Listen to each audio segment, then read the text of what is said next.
hapon sa atong tanan. For today's video, magluto ta kay atong parte kay na trabaho. So, magluto ta.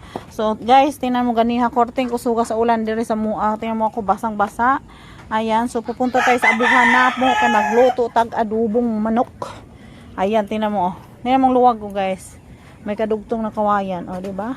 Ang nakarelate ani yung taga-probinsya lang jud. Ayan, guys. So, may hinaling na akong partner. Ayan yung lutuin natin. Igigisa muna natin ang bawang sibuyas. Ayan, may siling haba at saka magic charm at saka yung manok. So, let's go. Magluto na tayo. So, igisa muna natin yan. Guys, luto na ang atong adobo na manok. Itulam unta na mo ni guys, unya kay ayaw mas akong partner magbaon og sabaw. Gusto niya tuyo lang ano ni trabaho. So, i-adobo ko na lang. So, ayan, luto na siya. Ayan. So, magbalot muna ako ng pagkain niya, guys. Okay na to. Tikman natin. Harap. Bye-bye.